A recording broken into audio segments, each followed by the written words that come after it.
क्या आपने कभी सोचा है कि यदि आप पूरे दिन भूखे रहकर नियम पूर्वक जप तप करके पूर्ण श्रद्धा से आमल की एकादशी का व्रत रखें और केवल एक छोटी सी भूल के कारण आपका पूरा फल अधूरा रह जाए, तो क्या होगा यदि पारण का सही समय निकल जाए और हमें पता भी न चले।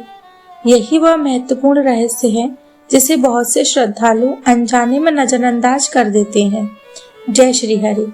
आप सभी का स्वागत है आपके अपने आध्यात्मिक परिवार कर्मा कुटीर में, जहां हम सनातन परंपराओं को प्रामाणिक, सरल और पूर्णतः मौलिक रूप से प्रस्तुत करते हैं ताकि आपकी साधना शास्त्र सम्मत और फलदायी बने।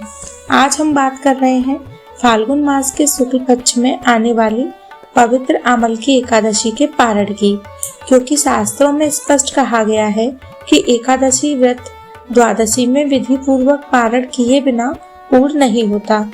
पुराणों में वर्णन मिलता है कि आमल की एकादशी भगवान विष्णु को अत्यंत प्रिय है। इस एकादशी को रंग भरी एकादशी भी कहा जाता है और आंवले के वृक्ष को इस दिन विशेष रूप से पूजनीय माना गया है। किंतु केवल उपवास कर लेना पर्याप्त नहीं, सही समय में पारण करना अनिवार्य है।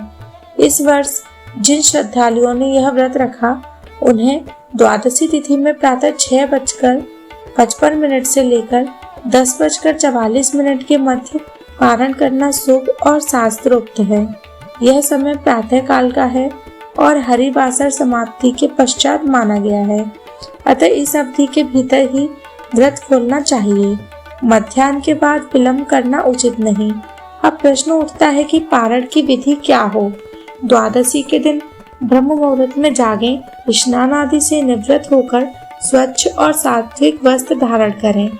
घर में भगवान विष्णु या श्री कृष्ण का स्मरण करें, दीप प्रज्वलित करें और मंगला आरती करें। इसके पश्चात तुलसी महारानी की पूजा करें, उन्हें जल अर्पित करें, प्रदक्षिणा करें और प्रणाम करें। ध्यान रखें कि द्वादशी के दिन तुलसी पत्र नहीं तोड़ा जाता, अतः यदि भोग में तुलसी अर्पित करनी हो तो एक दिन पूर्व ही तोड़कर सुरक्षित रखें। तुलसी पूजन के बाद हरि नाम जप करें। हरे कृष्ण कृष्ण कृष्ण हरे हरे, हरे राम राम राम हरे हरे। इस महामंत्र को मन को निर्मल करता है और इसका जप करने से आत्मा की शुद्धि होती है और व्रत की साधना को पूर्णता देता है। जप के उपरांत रसोई में प्रवेश करें और भगवान के लिए सात्विक अन्न या भोग बनाएं, जिसमें प्याज, लहसुन या तामसिक पदार्थों का प्रयोग ना हो। भोजन बनाते समय ध्यान रखें कि मन शांत और भक्तिभाव से भरा हो, क्योंकि हमारी चेतना भोजन में संचालित होती है। दाल, चावल, रोटी, सब्जी, खीर या कोई सात्विक मिष्ठान बना सकते हैं। भोग तैयार होने पर तुलसी दल रखकर भगवान को अर्पित करें।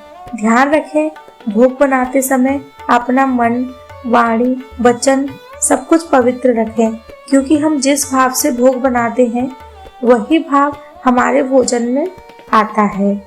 इसीलिए भोजन और भजन दोनों पवित्र रूप से करना चाहिए। भगवान को भोग अर्पित करें, दीप, धूप और मंत्र के साथ निवेदन करें कि कुछ समय बाद आरती करें। इसके बाद यदि संभव हो तो किसी ब्राह्मण, वैष्णव या जरूरतमंद को प्रसाद अर्पित करें। यथाशक्ति दान दें। यदि घर पर संभव न हो तो मंदिर, गौशाला या किसी विश्वसनीय धर्म स्थल में दान कर सकते हैं। अब पारण का मुख्य क्षण आता है।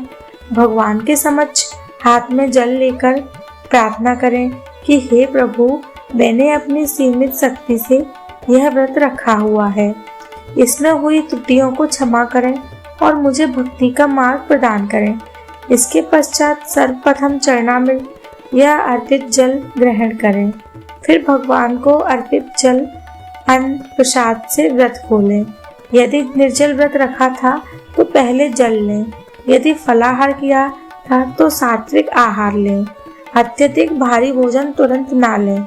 यदि संयोगवश उसी दिन कोई अन्य व्रत हो तो पारण के नियम का पालन करते हुए मात्र एक चावल का दाना या तुलसी युक्त जल ग्रहण कर सकते हैं और भगवान से प्रार्थना कर सकते हैं, कि यह केवल एकादशी पारण की विधि पूर्ण करने हेतु है।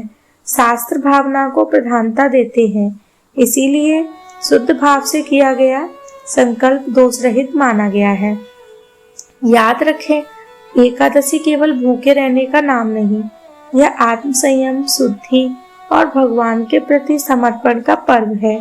और द्वादशी का पारण उस तपस्या की पूर्णाहुति है। यदि समय का पालन नहीं किया तो साधना अधूरी रह जाती है। इसीलिए सुबह 6:55 से 10:44 के मध्य ही पारण करें। भूल से भी इस समय को ना जाने दें। कर्मा कुटीर का उद्देश्य है कि हर श्रद्धालु को सही, प्रमाणिक और शास्त्र सम्मत जानकारी मिले, ताकि कोई भी साधक अज्ञानवश अपना पुण्य छीन ना कर बैठे।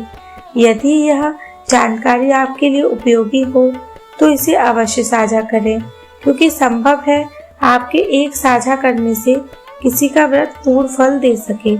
प्रभु श्री हरि आप सभी पर कृपा करें और आपके जीवन में भक्ति, शांति, समृद्धि का वास हो।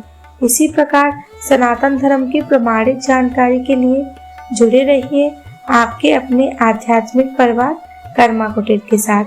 जय श्री हरि।